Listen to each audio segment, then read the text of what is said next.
What if I told you that the most powerful form of revenge isn't what you say, what you post, or even how you confront someone? What if the ultimate victory is becoming so internally strong, so mentally disciplined, that the person who wronged you simply can't affect you anymore? Not because you're pretending to be strong, but because you've genuinely evolved beyond their reach. Stay with me, because by the end of this, I'll give you one simple test, a litmus test, that reveals whether your silence is genuine strength or just concealed pain still seeking validation. Throughout your life, you'll encounter two categories of people: those who contribute to your growth, who elevate you, who build alongside you, and those who attempt to diminish you, to break you down, to undermine your peace. Here's what makes it complicated. The ones who harm you don't always do it with obvious cruelty. Sometimes it arrives as betrayal from someone you trusted.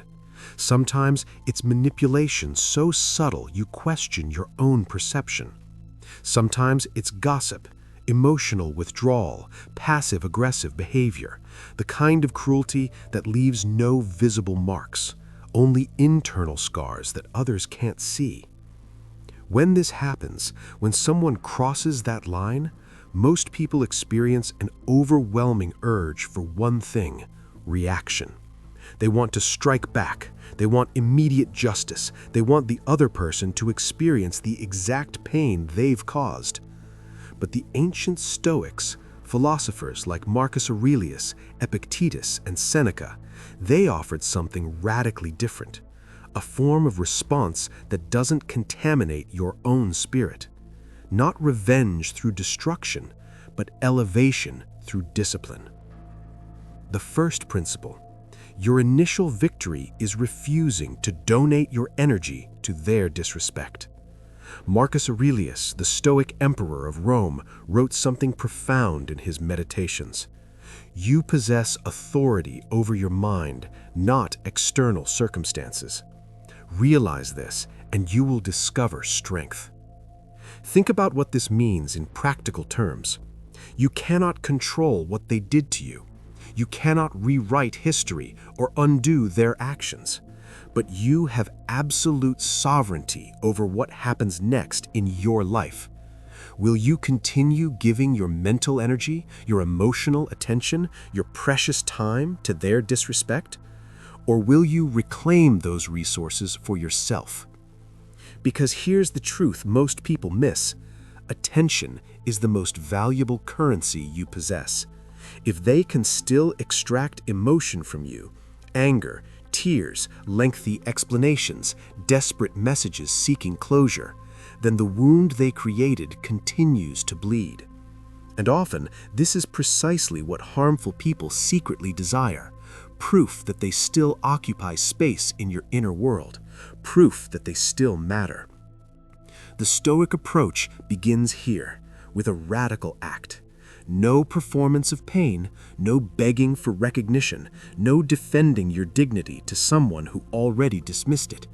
Just a clean, complete withdrawal of your energy. You stop feeding the dynamic that gave them power over you. Before we continue, if you're finding value in these insights, I genuinely appreciate your support. Subscribing to this channel is a small action that makes a meaningful difference. It tells me you're committed to this journey, building mental strength, emotional mastery, and a life of genuine peace. One day at a time, we're growing together. The second principle: silence is not passive surrender. It's a fortified boundary. Most people fundamentally misunderstand what silence means. They assume silence equals defeat. They think it means you couldn't defend yourself, that you lost the battle. This couldn't be further from the truth. Strategic silence, executed correctly, is an impenetrable fortress. It removes their access to you. It dismantles their manipulation tactics. It breaks the toxic cycle where they provoke and you predictably react. Think about what they expect after hurting you. They expect an emotional breakdown. They expect a heated confrontation. They expect long messages filled with raw emotion, public explanations, desperate demands for closure, maybe even pleading for them to understand your pain. They expect to remain the center of your emotional universe. Now, imagine doing the exact opposite. You say nothing. You don't chase them down for explanations. You don't pour your heart out to someone who already decided your feelings were irrelevant. You don't transform your deepest wounds into their entertainment. You simply exit their sphere of influence. You step beyond their reach with quiet dignity. This isn't weakness. This is self-mastery at its finest.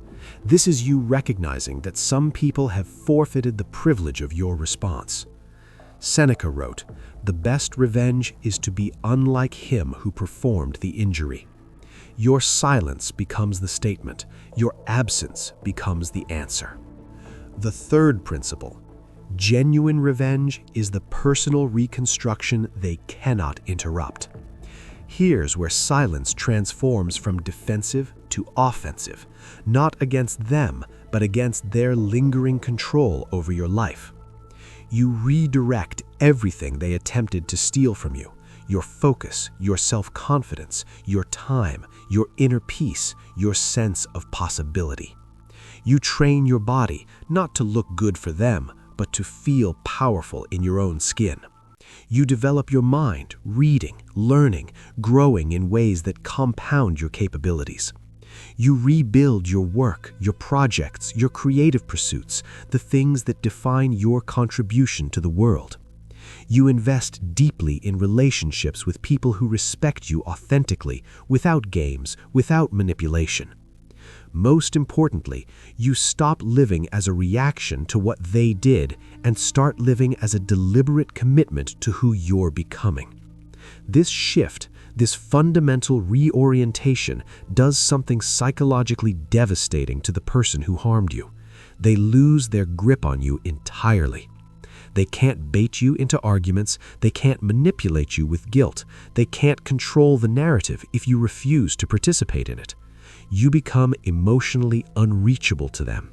And that, more than any argument, more than any exposé, more than any confrontation, that completely ends their power over you. They're forced to watch from a distance as you transform into someone they no longer recognize, someone they can no longer hurt, someone who has genuinely moved beyond the version of yourself they knew. This is what Epictetus meant when he taught, "It's not what happens to you, but how you respond to it that matters." Your response isn't words. Your response is transformation. The fourth principle, outgrowing them, is the purest form of justice. Understand this clearly. Stoicism doesn't teach revenge as inflicting harm. It teaches revenge as developing immunity. The goal was never to make them suffer. The goal was never to hurt them back. The goal is to ensure they can never control your internal world again. To reach a state where their actions, their words, their very existence in the world doesn't disturb your peace. When you're hurt, you face a choice, and this choice defines your character. Do you spiral into rumination? Do you post cryptic messages on social media? Do you rant to everyone who will listen? Do you send messages at 2 a.m. that you'll regret by morning? Or do you become the version of yourself that no longer requires their closure, their apology, their validation, or their understanding? That version doesn't win loudly. It doesn't announce victory. It wins permanently, quietly, internally. This is what true freedom looks like, not needing anything from people who hurt you. Not closure, not apologies, not acknowledgement, not revenge. Just complete, sovereign independence from their opinion of you. You reach a state Marcus Aurelius described perfectly. Choose not to be harmed, and you won't feel harmed. Don't feel harmed, and you haven't been harmed. This is mental immunity. This is emotional sovereignty. This is the Stoic ideal.